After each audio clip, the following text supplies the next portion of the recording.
Bonsoir, monsieur Duy Pacom. Bonsoir, mon frère Godet. Je rappelle que vous êtes le PCA de l'ONG Les Beaux-Arts du Djibois. C'est exact. Merci. Vous avez fait du parcours.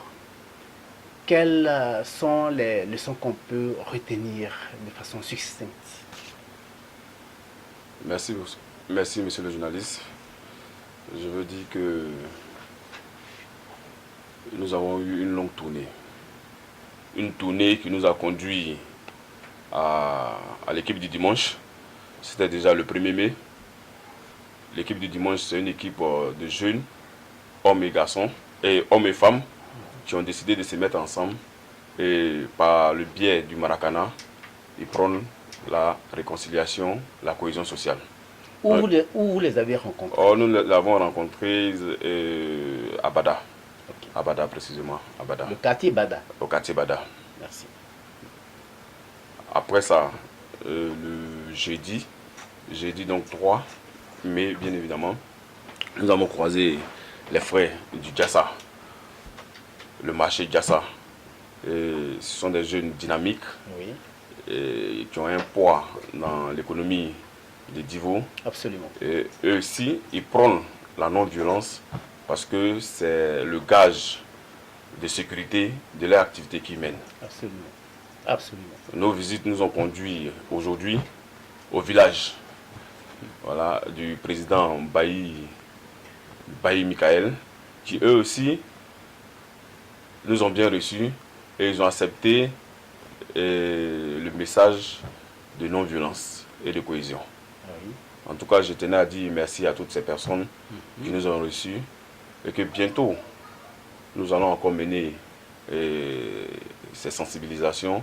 Nous allons faire du porte-à-porte parce qu'il faut qu'il y ait la non-violence, ou alors il faut que la non-violence soit dans le mœurs de tout un chacun. Okay.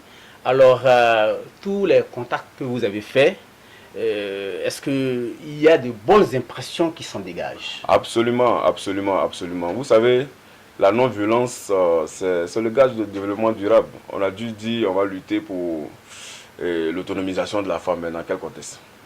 On va faire des projets d'employabilité pour la jeunesse, dans quel contexte? Si le contexte est malsain, et ces projets n'aboutiront jamais.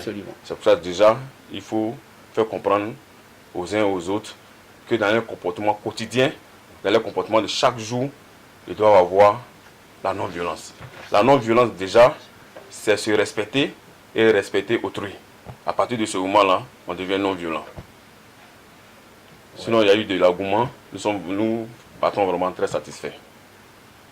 Quelles sont les actions que vous comptez mener dans l'avenir pour mettre tout ça dans un moule, dans un ordre parfait, pour faire tout bien? En tout cas, merci M. Godet. Je pense que les actions, c'est déjà intensifier les sensibilisations, comme on l'a dit. Maintenant, pratiquement, ce qu'il faut faire, nous envisageons très bientôt, je crois dans le mois d'août, organiser un cross populaire. Il y a longtemps que Divo a connu ce moment de cross populaire. Vous vous souvenez très bien. Pour nous qui avons vécu à Divo, qui avons grandi, oui, bien sûr. Voilà, on sait déjà que le cross populaire, c'est depuis au temps de l'école primaire. Et aujourd'hui, on veut faire revenir ce moment. Et le cross populaire en lui-même, il a un terme. Courir pour la paix et la non-violence. Courir déjà sur le plan santé, c'est bon.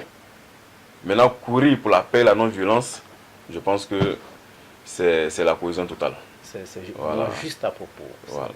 Maintenant, à côté de ça, nous avons aussi des partenaires, à savoir Africa Didier, qui est une structure qui est basée en France et aussi au Mali. Merci de suivre cette émission qui est désormais la vôtre. Nous vous donnons rendez-vous dans 7 jours.